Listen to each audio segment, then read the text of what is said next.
di mana dia mendengar sangat jelas sekali ada suara desahan dari kamar sebelahnya. Makin bingung di sini Mbak Susan. Karena apa? Bahwasalnya kosan ini, tempat di mana dia ngekos ini merupakan kosan yang memang dikhususkan untuk penghuni wanita.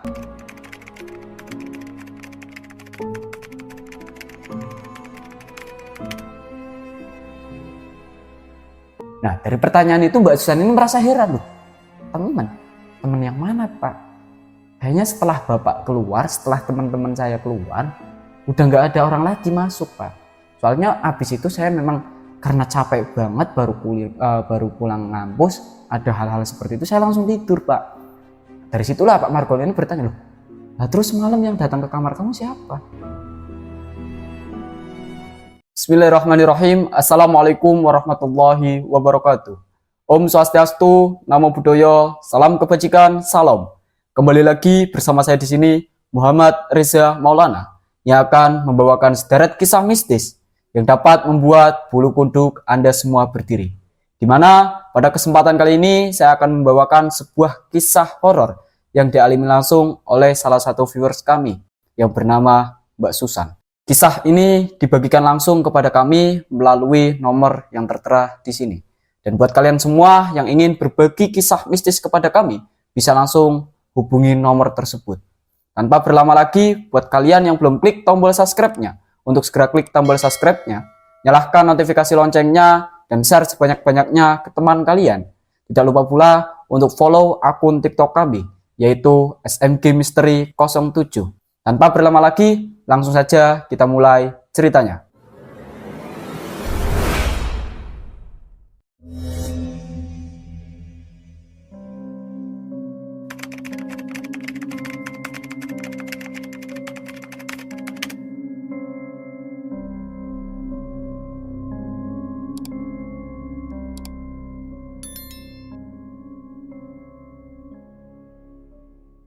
Di sini saya akan memperkenalkan kalian semua kepada salah satu tokoh dalam kisah ini, yaitu Mbak Susan. Di mana Mbak Susan ini merupakan mahasiswi dari salah satu universitas terkenal di daerah Jawa Tengah. Dan karena jarak antara rumah Mbak Susan ini dengan tempat di mana ia kuliah itu cukup jauh, ini mengharuskan Mbak Susan ini ngekos di salah satu tempat yang mungkin jaraknya hanya sekitar 5 km ke kampusnya. Nah, dari situlah awal mula kejadian mistis yang menimpa Mbak Susan ini. Dari tempat di mana ia ngekos, di situ merupakan tempat pada saat Mbak Susan ini mengalami gangguan-gangguan astral. Mungkin pada tahun 2023 awal, di mana ujung atau puncak dari gangguan mistis tersebut mengganggu Mbak Susan. Pada saat itu Mbak Susan ini habis pulang dari kampusnya, tepat pada pukul 5 sore. Dan setelah dia masuk ke kamarnya, dia ngunci pintunya dari dalam. Dan pada saat itu juga dia ini mendengar suara gaduh dari kamar sebelah. Di mana pada saat itu kamar ini memang sebenarnya kosong. Kamar ini memang sebenarnya kosong, tidak berpenghuni dan tidak disewakan oleh pemiliknya. Nah, posisi kamar antara Mbak Susan kemudian kamar yang tadi saya maksud itu bersebelahan. Ini kamar Mbak Susan, kemudian di sebelah kirinya itu merupakan kamar kosong yang memang terkenal angker. Kemudian sebelah kamar Mbak Susan itu merupakan kamar dari salah satu penghuni atau salah satu mahasiswa yang mungkin berkuliah atau kuliah di tempat yang sama dengan Mbak Susan. Nah, dari situ Mbak Susan ini mendengar gangguan-gangguan seperti suara gaduh dari kamar di sampingnya. Nah, Mbak Susan ini awalnya masih merasa enggan untuk penasaran dengan hal tersebut. Karena Mbak Susan ini hanya berpikir, mungkin tikus, seperti itu teman-temanku semuanya. Dan ketika pada akhirnya Mbak Susan ini tiba-tiba mendengar suara rintihan seorang wanita yang sangat nyaring sekali terdengar oleh Mbak Susan. Namun anehnya, suara ini terdengar hanya dari satu sisi atau hanya dari satu telinga. Di mana suara ini terdengar dari telinga sebelah kiri. Namun ketika Mbak Susan ini menutup telinganya sebelah kiri, suara itu menghilang dan tidak terdengar. Tapi ketika Mbak Susan ini menutup telinganya bagian kanan, suara itu terdengar sangat lantang sekali. Sangat keras sekali. Suara tangisan seperti tangisan perempuan pada umumnya. Kita gambarkan tangisannya itu kurang lebih seperti ini.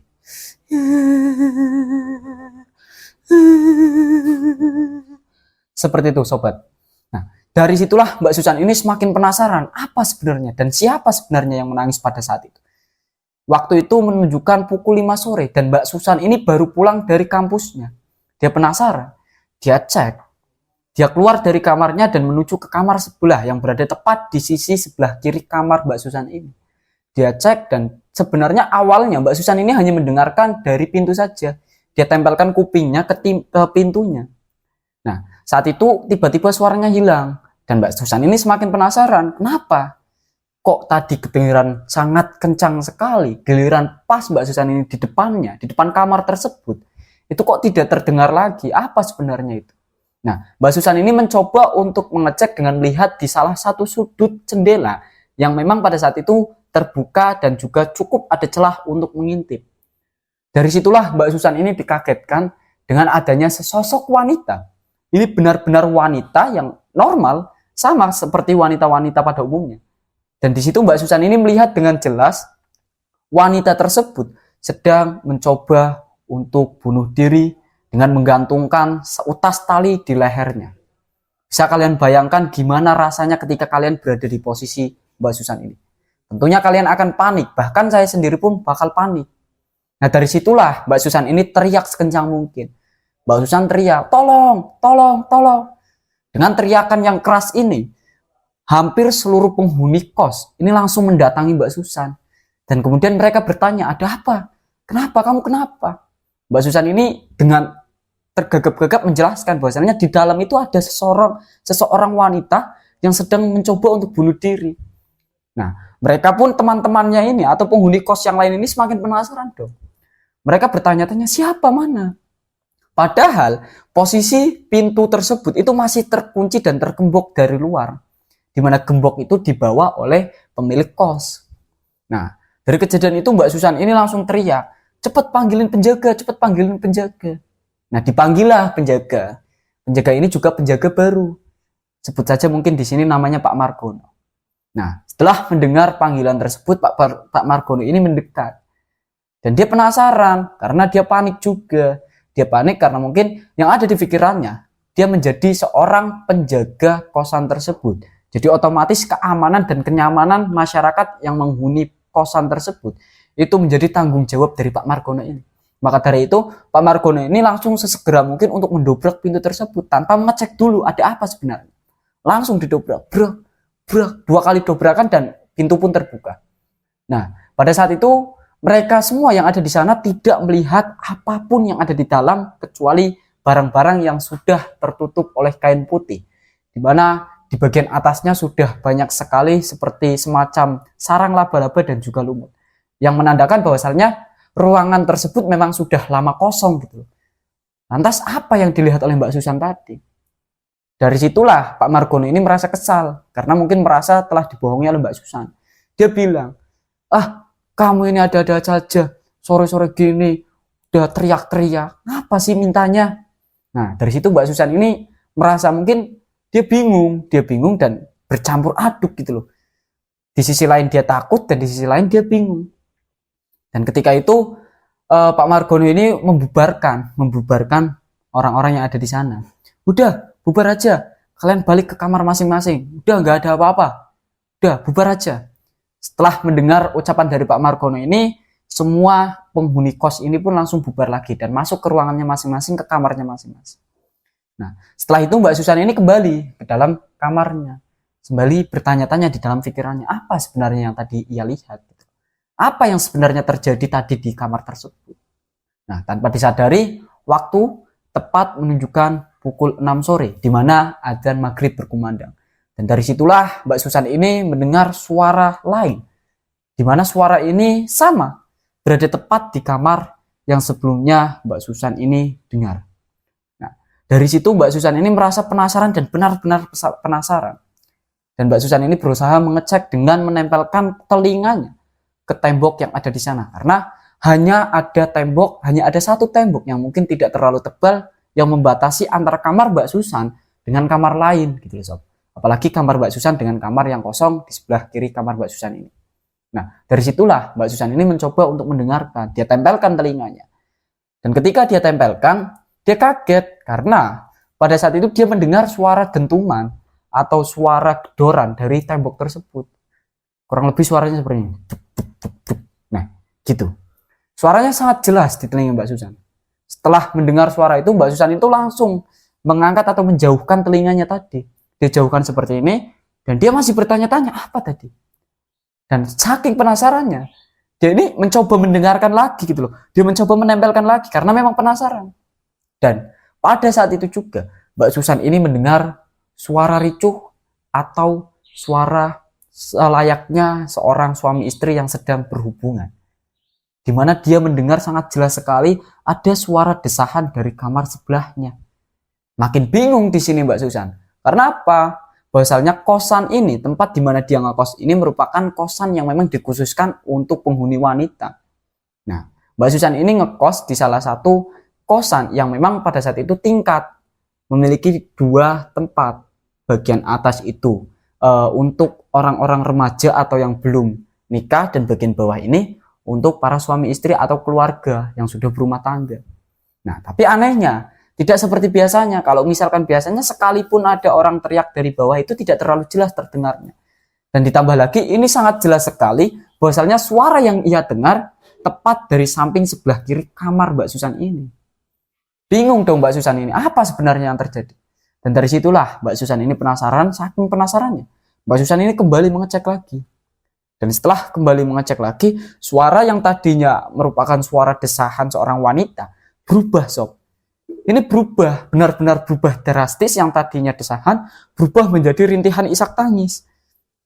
Dari situlah Mbak Susan ini merasa, wah ada yang gak beres ini, benar-benar ada yang gak beres. Karena merasa takut, Mbak Susan ini perlahan-lahan mundur dari tembok tersebut. Dia mundur dari tembok tersebut, selangkah demi langkah, dan pada saat itu juga kakinya ini membentur bagian ranjangnya. Dan setelah itu Mbak Susan ini duduk. Dia duduk terdiam sambil berpikir, apa ini? Apa yang sebenarnya terjadi di kamar sebelahnya? Nah, setelah itu, secara tiba-tiba entah apa yang terjadi, Mbak Susan ini dengan jelas sekali mendengar suara teriakan seorang wanita. Kurang lebih teriakannya seperti ini. Ah! Sangat jelas sekali terdengar oleh Mbak Susan ini. Dan saking paniknya Mbak Susan ini langsung merebahkan tubuhnya, meringkuk ketakutan sembari menutup seluruh tubuhnya dengan selimut yang ia miliki. Dan anehnya, setelah ia menutupi seluruh tubuhnya dengan kain tersebut, tiba-tiba sob, dari bagian kakinya itu ada sesosok yang memang sangat terasa sekali menarik selimut yang Mbak Susan ini gunakan. Ditarik perlahan dari bagian kakinya. Sangat jelas sekali. Nah, disitulah pada saat itu Mbak Susan ini berusaha untuk memejamkan matanya karena dia saking takutnya gitu loh. Saking takutnya dia memejamkan matanya, dan setelah selimut ini hampir tidak menutupi sama sekali bagian tubuh Mbak Susan ini. Mbak Susan ini seketika membuka matanya. Mbak Susan membuka matanya. Pada saat itu Mbak Susan ini dengan posisi meringkuk setelah merasa selimut tadi ini terbuka atau tertarik. Dia pun langsung merebahkan tubuhnya dalam posisi terlentang seperti ini. Otomatis dia bakal melihat bagian atap gitu loh. Nah, dari situlah Mbak Susan ini membuka matanya, dia dikagetkan sob dengan sesosok makhluk. Yang makhluk ini mungkin makhluknya sejenis wanita yang sangat jelas sekali dilihat oleh Mbak Susan. Hadap-hadapan gitu loh. Mungkin jaraknya antara Mbak Susan dengan makhluk tersebut itu hanya 1 kilan sob. Antara wajah Mbak Susan dan wajah makhluk itu. Nah, makhluk ini benar-benar sangat mengerikan, di mana wajahnya ini sudah pucat dan penuh dengan luka lebam. Kemudian di bagian bibirnya itu banyak sekali semacam kayak pecahan-pecahan bibir gitu sob. Ditambahi lagi, sesosok wanita ini pada saat itu yang dilihat jelas oleh Mbak Susan ini meneteskan air liur sob. Ia meneteskan air liur tepat ke wajah Mbak Susan ini. Sangat ketakutan pada saat itu Mbak Susan.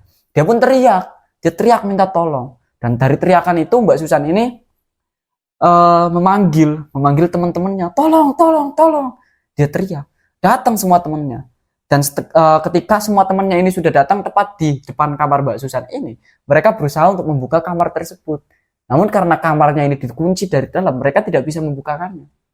Nah, dari situlah tiba-tiba Pak Margono ini datang kembali. Pak Margono datang kembali, dan untuk yang kedua kalinya Pak Margono ini mendobrak pintu dari kosan tersebut. Didobraklah pintu tersebut, brak, dan terbuka. Dan di situ terlihat Mbak Susan ini yang memang sangat ketakutan. Dilihat dari teman-temannya ini melihat bahwasanya Mbak Susan ini sedang menggenggam tangannya dengan tatapan yang sangat mengerikan menghadap ke bagian atas. Seakan-akan Mbak Susan ini kayak orang yang nggak bisa gerak gitu loh, sob. Kayak orang yang sudah koma. Dia nggak bisa gerak, bahkan tidak bisa memejamkan matanya sendiri, sob. Terlihat jelas oleh teman-temannya gitu. Nah, dari situlah teman-temannya panik. Langsung tuh mereka berusaha menenangkan. Digoyang-goyangin tubuh Mbak Susan ini. San, sadar San, sadar, istighfar San. Dari situlah Mbak Susan ini sadar kembali, dan setelah sadar Mbak Susan ini teriak, wah tolong, aku takut, tolong. Nah, mereka pun bertanya, ada apa? Kamu kenapa? Dan di situ Mbak Susan ini menjelaskan bahwasanya dia melihat sesosok wanita yang tepat berada di depannya dengan jarak mungkin hanya 1 kilan saja antara wajah Mbak Mita dan Mbak Susan dan juga makhluk tersebut. Sangat jelas sekali pada saat itu. Nah, setelah mendengar apa yang disampaikan oleh Mbak Susan ini, teman-temannya pun langsung menenangkan. Udah tenang, kamu istighfar yang banyak, kamu minum air putih, aku temenin di sini. Nanti kalau kamu udah tenang, baru aku pergi. Dari itulah. Dan kemudian mungkin sekitar setengah jam, di mana pada saat itu Mbak Susan ini sudah mulai tenang. Dan teman-temannya ini langsung kembali ke kamarnya masing-masing. Nah, disitulah Pak Margono pun kembali ke bawah untuk kembali ke posnya. Nah, pada saat Pak Margono ini kembali ke posnya, dia ini kan melewati tangga ya. Tangga itu hanya ada satu tangga. Hanya ada satu tangga di tempat kosan tersebut. Dan otomatis ketika ada orang naik, ada orang turun, kan mereka berpapasan. Nah, dari situlah ketika Pak Margono ini turun, Pak Margono ini berpapasan dengan seorang wanita yang terlihat oleh Pak Margono, wanita ini seksi, cantik, dan pada saat itu wanita ini hanya mungkin menggunakan hot pants ya. Kalau kalian tahu mungkin hot pants atau celana yang pendek gitu loh, sob. Dengan bagian atasnya itu menggunakan kaos berwarna merah. Nah, pada saat itu Pak Margono ini sebenarnya heran siapa wanita itu, karena yang dilihat Pak Margono ini kayaknya kok asing gitu loh. Kayaknya kok jarang sekali melihat wanita ini. Bahkan mungkin baru kali ini Pak Margono ini melihat. Nah, dilihat ya, sampai pada saat akhirnya itu mereka itu papasan, benar-benar papasan. Pak Margono ke bawah, wanita ini ke atas. Des. Setelah wanita ini melewati Pak Margono ini refleks, membalikan kepalanya, dia nengok. Des. Dia nengok dan dia melihat dengan jelas tuh. Dia melihat dengan jelas di mana wanita ini benar-benar menggedor pintu dari kamar Mbak Susan. Dan saat itu juga Mbak Susan ini terlihat membukakan pintu dan mempersilahkan wanita tersebut masuk. Dan dari situlah Pak Margono ini menghilangkan prasangka buruknya, di mana dia hanya berpikir mungkin temannya dari Susan, yaudah biarin aja. Kemudian Pak Margono pun melanjutkan turun dan dia kembali ke posnya atau ke pos penjaga. Dan tibalah pada esokan harinya, di mana pada saat itu mungkin sekitar pukul 7 pagi hari. Pukul 7 pagi hari, di mana semua penghuni kos ini sudah beraktivitas seperti biasanya. Dan pada saat itu Pak Margono ini sedang bersih-bersih halaman. Dia sedang bersih-bersih halaman dan dia melihat Mbak Susan ini keluar dari kamarnya dan turun ke bawah ke halaman. Dia melihat. Mungkin pada saat itu Mbak Susan ini akan berangkat kuliah karena posisinya sudah rapi gitu. Posisinya ini sudah rapi. Dan dengan refleks Pak Margono bertanya dong mengenai hal semalam.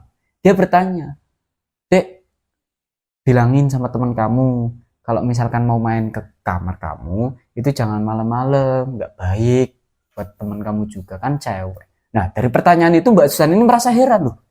Teman yang mana Pak? Kayaknya setelah Bapak keluar, setelah teman-teman saya keluar, udah nggak ada orang lagi masuk Pak. Soalnya abis itu saya memang karena capek banget baru pulang ngampus, ada hal-hal seperti itu saya langsung tidur Pak. Dari situlah Pak Margono ini bertanya loh, nah terus malam yang datang ke kamar kamu siapa? Nah, Mbak Susan ini menjelaskan seperti tadi, dia menjelaskan bahwasanya tidak ada siapapun Pak. Setelah Bapak turun, setelah teman-teman ini masuk ke kamarnya, udah nggak ada siapa-siapa. Orang saya aja langsung tidur. Nah, di sela perbincangan antara Pak Margono dan juga Mbak Susan ini, tiba-tiba ada salah satu penghuni kos yang memang kamarnya ini bersebelahan dengan kamar Mbak Susan. Dia pun manggil Mbak Susan. "San, kamu dipanggil ibu kos." Nah, dengan perkataan tersebut, Mbak Susan ini menanggapi, "Oh iya, nanti saya ke sana." Nah, perlu kalian ketahui juga bahwasalnya rumah ibu kos dengan kosannya ini cukup mungkin agak dekat ya, mungkin agak dekat, hanya mungkin kurang lebih 1 kilometer saja antara kosan dan juga rumah ibu kos ini. Dimana pada saat itu Mbak Susan pun menghampiri ibu kos, dia datang ke rumahnya sebelum dia berangkat ngampus. Dia datang ke rumahnya dan pada saat dia tepat berdiri di depan terasnya, ibu kos ini sudah menunggunya di depan gitu loh, di bangku. Dia udah duduk dan Mbak Susan ini datang. Dan ketika Mbak Susan datang, disambutlah. Namun sambutannya bukan selamat datang, selamat pagi atau yang lainnya. Ibu kos ini hanya menyambutnya dengan pertanyaan, "Apa yang mengganggu kamu semalam? Apa yang kamu lihat semalam?" Mbak Susan heran loh. Kok ibu langsung mempertanyakan hal seperti itu? Dalam hatinya, dia ini gerutu. Kok ibu kos langsung mempertanyakan seperti itu? Dan dari sinilah Mbak Susan ini menjelaskan bahwasannya semalam dia diganggu oleh sesosok makhluk, di mana makhluk ini sangat menyeramkan dan tampaknya makhluk ini merupakan seorang wanita muda, mungkin usianya kisaran 27 tahunan. Nah, dari situlah Mbak Susan ini menjelaskan dan Mbak Susan ini membalikan pertanyaan. Dia bertanya, "Sebenarnya ibu tahu nggak siapa makhluk tersebut dan apa maksudnya mengganggu saya? Kenapa kok cuman saya yang diganggu? Kenapa tidak yang lainnya? Sedangkan pada saat itu yang ngekos di sana sudah banyak gitu." Nah, dari situlah ibu kos ini menjawab. Dia menjelaskan dan dia sebelum menjelaskan ini ibu kos ini berkata, "Saya bakal ngejelasin apa yang sebenarnya terjadi kepada kamu, terkhususnya semalam. Tapi saya minta ke kamu untuk tidak menyebarkan hal ini ke teman-teman kamu yang ngekos di sini." Dan dari situ Mbak Susan ini menyetujui dengan kesepakatan tersebut. Dan setelahnya ibu kos ini membuka dan juga menjelaskan apa sebenarnya yang terjadi oleh Susan. Di mana pada saat itu ibu kos ini berkata, "Wanita yang semalam mengganggu kamu atau sesosok makhluk wanita yang semalam mengganggu kamu ini merupakan salah satu penghuni kos yang sudah dari awal ngekos di tempat itu. Di mana sebenarnya kosan tersebut sudah dibangun sejak lama sekali. Dan pada saat itu ada sebuah kasus di mana salah satu penghuni dari kos tersebut hamil di luar nikah. Nah, dari situlah salah satu wanita ini hamil di luar nikah. Dan tidak lain dan tidak bukan, seseorang laki-laki yang menghamili wanita tersebut merupakan penjaga kosan tersebut sebelum Pak Margono. Nah, jadi Pak Margono ini orang baru gitu loh. Nah, setelah kejadian tersebut wanita hamil. Nah, dari situlah semenjak wanita ini hamil, dari seluruh penghuni kos termasuk ibu kos ini pun tahu siapa sebenarnya wanita tersebut. Dan ternyata wanita ini merupakan salah satu perempuan malam atau wanita kupu-kupu. Nah, di mana pada saat itu ibu kos ini menjelaskan setelah kejadian tersebut di mana wanita tersebut hamil, dia ini merasa frustasi karena penjaga kosan tersebut tidak mau bertanggung jawab. Ya jelas tidak mau bertanggung jawab karena beliau ini sudah memiliki istri dan anak. Nah, dari situlah masalah muncul di mana pada saat itu sang wanita ini menempuh melalui jalur hukum. Namun ditolak oleh pihak berwajib atau pihak berwenang karena mereka sama-sama mau atau sama-sama mengiyakan. Jadi tidak ada kasus pemerkosaan atau pelecehan di sini karena dua-duanya sama-sama suka gitu loh sob. Nah, setelah kejadian tersebut wanita ini merasa kecewa, ditambah lagi adanya banyak sekali gosip yang memberitakan wanita ini. Dari situlah wanita tersebut berusaha untuk mengakhiri hidupnya. Nah, di mana tempat dia mengakhiri hidupnya merupakan di kamar yang tepat berada di samping kiri kamar Mbak Susan ini. Nah, dari situlah kamar tersebut digunakan oleh wanita ini untuk bunuh diri dengan cara menggantungkan dirinya di salah satu plafon yang ada di sana. Dia mengikatkan lehernya dengan seutas tali tambang yang cukup besar, talinya cukup besar. Dan perlu kalian ketahui bahwasannya mungkin ya gambarannya seperti ini loh sob. Wanita ini bunuh diri jam 12 malam dan jasadnya ini baru ditemukan atau diketahui oleh penghuni kos dan ibu kos ini jam 8 malam. Otomatis sudah membiru dong. Wanita ini sudah membiru dengan posisi bekas ikatan tali atau setelah talinya dilepas itu masih ada bekasnya di sini, membiru seperti kalung gitu loh sob. Nah dari situlah wanita ini bunuh diri di sana, dan semenjak kejadian itu ada banyak sekali penghuni kos yang terganggu dengan hal-hal mistis yang dialami oleh penghuni kos ini. Nah dari situ ibu kos ini memutuskan untuk menutup sementara kosan tersebut. Ditutuplah pada saat itu, ditutup dan lama tidak dioperasikan. Setelah itu baru dioperasikan pada tahun 2023 awal, dimana pada saat itu ketika Mbak Susan ini masuk ke dalam kosan itu, atau ketika Mbak Susan ini ngekos di tempat itu waktu pertama kali atau waktu baru dibuka kembali. Nah makanya dari situlah harga kosan tersebut murah. Nah ketika dari situlah kisah mistis, serentetan kisah mistis ini dialami oleh penghuni kos. Nah, ibu kos ini menjelaskan bahwasannya tidak hanya Susan saja yang diganggu, tapi sebelum-sebelumnya sudah, dan mereka memutuskan untuk pindah atau pergi dari tempat tersebut. Nah, setelah mendengar apa yang diceritakan oleh ibu kos ini, Mbak Susan ini merasa takut gitu loh, merasa takut karena merasa juga tidak nyaman, karena pada saat itu Mbak Susan ini berada di akhir semester kuliahnya, dimana seharusnya sebentar lagi Mbak Susan ini wisuda atau menjadi sarjana. Nah karena merasa dia tidak fokus untuk menyelesaikan skripsinya karena gangguan tersebut, Mbak Susan pun memutuskan untuk pindah dari tempat itu. Nah dia memutuskan untuk pindah, dia langsung bilang sama ibu kos, "Bu, mohon maaf sekali, saya minta maaf sekali, terima kasih Ibu sudah mau menjelaskan, dan dari cerita yang Ibu jelaskan tadi, saya mohon maaf sekali Bu, saya sudah membulatkan keputusan saya untuk pindah dari tempat ini." Dan dari situlah ibu kos ini mengiyakan. Nah, tidak lain dan tidak bukan, ketika ibu kos ini mengiyakan, ada salah satu hal yang mungkin kenapa kok tidak memberatkan ibu kos ini ketika ditinggalkan salah satu penghuninya. Ibu kos ini hanya berpikir, oh ya sudah, kalau kamu misalkan sudah tidak nyaman berada di sini, monggo silakan kamu pindah, tidak apa-apa, aku tidak masalah. Ditambah lagi ketika ibu kos ini menceritakan hal tadi kepada Mbak Susan ini, dan ketika Mbak Susan ini pergi, otomatis Mbak Susan tidak akan membeberkan kisah ini atau cerita ini kepada orang lain gitu, atau kepada penghuni lainnya. Dan dari situlah setelah pembahasan tersebut Mbak Susan ini pamit, ya udah Bu, aku pamit dulu, aku mau berangkat kuliah. Dia kan, ya saya mohon maaf sekali kalau misalkan kurang nyaman berada di sini. Kos itu bilang kayak gitu loh sob.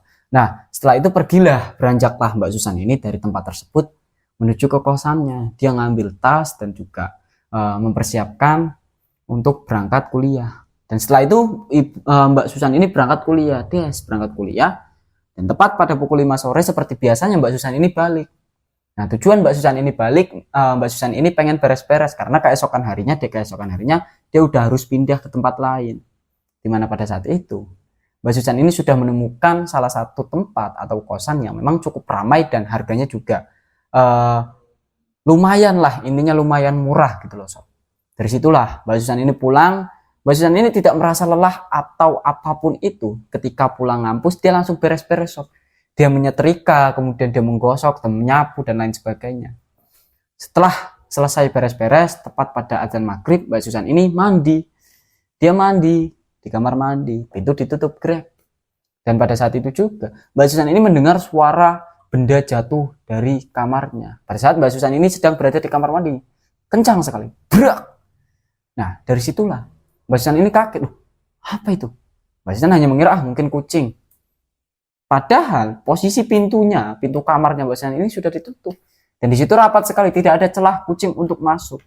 Jangankan kok kucing gitu loh, mungkin ayam atau apapun itu susah buat masuk, apalagi kucing.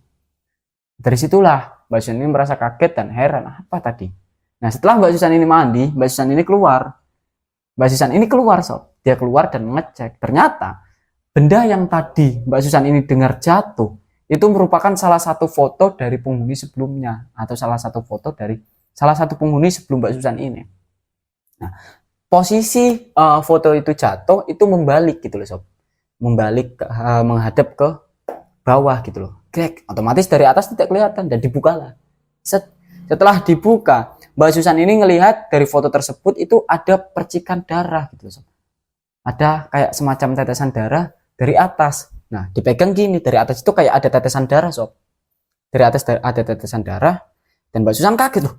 Darah apa ini? Ketika Mbak Susan ini menengok ke bagian atas, nah disitulah Mbak Susan ini melihat kembali sesosok yang sebelumnya mengganggu Mbak Susan. Itu tepat setelah maghrib ya, setelah Mbak Susan ini mandi. Dia kaget, dia kembali menjerit. Dia menjerit jadi-jadinya, dan kembali jeritan tersebut mendatangkan penghuni kosan tersebut. Mendatangkan semua teman-temannya, dan ya ditenangkan lagi gitu loh. Tenangkan lagi, udah kamu tenang, nggak apa-apa. Mbak Susan ini memohon-mohon ke temannya, tolong kamu tidur sini, kalau enggak aku tidur di kamar kamu, kamu tidur sini atau enggak aku tidur di kamar kamu, kita tidur berdua, aku takut sendirian. Dari situlah teman Mbak Susan ini merasa empati dan kasihan kepada Mbak Susan. Nah, maka dari situ teman Mbak Susan ini memutuskan untuk tidur bersama Mbak Susan di kamar Mbak Susan, karena sebenarnya teman Mbak Susan ini juga penasaran dengan apa yang dialami oleh Mbak Susan gitu loh. Padahal mereka ini berdampingan antara kamar Mbak Susan dan kamar temannya ini. Mereka berdampingan, tapi kok hanya Mbak Susan yang diganggu, sedangkan dirinya tidak. Nah, setelah itu ya sudah, mereka pun istirahat. Ya, istirahat, mereka tidur. Dan tepat pada tengah malam atau pukul 12 malam, Mbak Susan ini mendengar suara gebrakan atau suara bunyi-bunyian yang sangat keras sekali. Kayak seakan-akan kayak ada seseorang yang ngamuk gitu loh, sob. Ada ngamuk, mecah-mecah, ngebanting gitu loh di kamar Mbak Susan tadi. Dia dengar gitu loh, sambil merem dia dengar, wah, ada lagi nih yang nggak beres nih, ada lagi nih. Tapi teman Mbak Susan ini tetap tertidur pulas gitu loh, seakan-akan tidak mendengarkan, padahal suara itu jelas sekali terdengar. Nah, Mbak Susan ini berusaha mencoba membangunkan, dibangunkan, des, bangun, nggak bangun. Dan pada akhirnya mungkin kurang lebih 10 menitan Mbak Susan ini berusaha membangunkan, dan dia pun bangun juga. Dia bangun dan bertanya, apa, kenapa? Dim, dengerin. Masih terdengar, bro. Terdengar jelas sekali oleh Mbak Susan. Tapi temennya ini sama sekali tidak mendengarkan. Bahkan ketika Mbak Susan ini menekankan, kamu dengerin, bener-bener dengerin. Ini suara apa? Temennya ini bingung. Suara apa? Orang aku gak denger apa-apa. Aku cuma denger suara kamu. Nah, dari situlah Mbak Susan ini memang merasa, kok ada yang aneh. Kenapa kok cuma saya yang mendengar? Nah, setelah kejadian tersebut, Mbak Susan ini mungkin karena rasa takutnya ini sudah mengurang karena tidurnya sudah ada temennya, Mbak Susan ini mencoba untuk memejamkan mata tanpa memperdulikan suara-suara tersebut. Dan tibalah di keesokan harinya, di mana pada saat itu Mbak Susan ini berangkat ngampus, dan rencananya setelah Mbak Susan ini pulang ngampus, dia langsung bergegas pindah tempat atau pindah kosan. Dan pada saat itu Mbak Susan ini menemukan salah satu tempat, dan tidak lain dan tidak bukan, tempatnya ini dari kosan di mana teman-temannya atau teman sebangku kuliahnya ini ngekos. Jadi tambah rame lagi dan tambah ada temannya lagi gitu. Setelah itu pindahlah Mbak Susan ini. Yes, pindah. Nah, sebelum Mbak Susan ini meninggalkan tempat sebelumnya, Mbak Susan ini seperti biasa dia mendatangi terlebih dahulu ibu kos dan juga teman-teman kosnya. Pertama dia mendatangi ibu kos. Dia pamitan, Bu, saya pamit. Saya mohon maaf sekali, Bu, kalau banyak salah selama saya tinggal di sini. Saya mohon maaf ya, Bu. Nah, ibu kos ini menjawab, ya tidak apa-apa. Saya yang seharusnya minta maaf karena gara-gara saya kamu tidak nyaman gitu loh. Kamu merasa tidak nyaman dan merasa terganggu ngekos di sini. Saya minta maaf sekali. Dan setelah itu Mbak Susan ini berencana untuk menyerahkan uang bulanan atau uang sewa kos. Dia ingin menyerahkan, tapi ditolak oleh sang ibu ini. Udah nggak usah, itu simpen aja buat bekal kamu. Ibu makasih. Ibu mohon maaf sekali lagi. Nah, dari situlah Mbak Susan ini kemudian pamit. Ya udah Bu, saya permisi. Makasih banget Bu ya. Nah, setelah Mbak Susan ini permisi, dia pun ke kosannya dan berencana untuk berpamitan ke teman-temannya. Setelah Mbak Susan ini naik tangga yang sebelumnya dilewati oleh Pak Margono dan juga sosok wanita tersebut, Mbak Susan ini memang melihat seorang wanita yang tepat berada di depan Mbak Susan. Dia ini naik des. Nah, Mbak Susan ini di belakangnya. Terlihat jelas punggungnya gitu loh. Mbak Susan hanya berpikir, loh, ini siapa kok kayaknya kok baru kelihatan. Dari kemarin-kemarin nggak kelihatan gitu. Nah, ternyata Mbak Susan hanya berpikir, mungkin penghuni baru. Nah, sesosok tersebut masuk ke dalam kamar Mbak Susan. Dari situlah Mbak Susan ini bertanya-tanya, oh, berarti setelah saya keluar langsung disewa oleh orang lain gitu. Ya sudah, Mbak Susan ini menggedor-gedor atau mengetok-ngetok pintu ruangan atau pintu kamar yang berada di sebelah kanan Mbak Susan, di mana tempat teman Mbak Susan ini ngekos. Ketok-ketok, tok tok tok. Mbak, nah dia keluar dan dia pamitan, Mbak saya permisi, saya makasih, Mbaknya udah mau nemenin saya. Nah disitulah mereka pun berpelukan. Nah setelah berpelukan ini, Mbak Susan ini bertanya, Mbak berarti ini sudah ada yang ngekos ya, sudah ada yang menghuni ya Mbak? Dari itu, si Mbak ini bingung lagi loh, sudah ada yang menghuni siapa? Orang setelah kamu pergi udah nggak ada siapa-siapa. Bahkan kata ibu kos ini mau dikunci atau mau ditutup kosan kamar yang kamu pakai sebelumnya. Nah, terus Mbak Susan ini menjelaskan loh, tadi saya lihat ada yang masuk. Ah, kamu nggak ada, orang dari tadi saya nggak ada yang masuk, nggak ada apa-apa kok. Kalaupun ada yang masuk, saya pasti dengar suara gertakan pintunya atau suara orang membuka pintu. Sama seperti kamu ketika masuk ke kamar. Setiap hari saya dengar suara kamu membuka pintu gitu. Tapi tadi saya nggak dengar apa-apa. Nah dari situlah Mbak Susan ini kembali ketakutan. Oh ya sudah kalau begitu. Mbak Susan pun mempersingkat. Ya sudah kalau gitu. Udahlah, mungkin saya halusinasi, mungkin saya ngantuk. Mbak Susan pun berpamitan, saya pamit ya Mbak. Setelah itu Mbak Susan berbalik badan dari ujung. Ini kan ujung ya. Ini kan kayak kamar, pintu, dan di sini jalan, kayak jalan itu kecil gitu loh. Jadi bisa dilewati hanya beberapa orang saja. Dari ujung ke ujung itu kelihatan. Nah, di situ Mbak Susan ini melihat sosok wanita yang dengan jelas seperti dada-dada ke Mbak Susan ini. Dia seperti dada-dada seperti ini. Nah, dari situlah Mbak Susan ini heran lagi. Itu siapa kok dada-dada? Nah, setelah kejadian tersebut, Mbak Susan ini tiba-tiba dikagetkan dengan Pak Margono. Ditepuk dia dari belakang. Gitu. Ternyata Pak Margono ini juga melihat sosok tersebut. Pak Margono pun bilang, udah jangan diradenin, udah kamu mau pulang kan, ya udah hati-hati. Nah dari situlah Mbak Susan ini berpamitan dengan Pak Margono dan Mbak Susan pun pindah tempat atau pindah kosan. Sobat SMG Misteri dimanapun kalian berada, kisah ini merupakan kisah nyata yang dialami dan dikirimkan langsung oleh Mbak Susan. Dan pada kesempatan kali ini saya mengucapkan banyak sekali terima kasih kepada Mbak Susan yang telah mempercayai kami untuk membagikan kisah yang Mbak Susan ini alami. Dan buat kalian yang ingin membagikan kisah mistis atau kisah horor kalian kepada kami, bisa langsung kirim ke nomor yang sudah tertera di sini. Dan tidak lupa kita ingatkan kembali untuk kalian yang belum klik tombol subscribe-nya, untuk segera klik tombol subscribe-nya, nyalakan notifikasi loncengnya, dan share sebanyak-banyaknya ke teman kalian. Tidak lupa pula untuk follow akun TikTok kami, yaitu SMG Misteri 07. Dan itulah saja yang dapat saya sampaikan. Kurang lebihnya mohon maaf. Wassalamualaikum warahmatullahi wabarakatuh.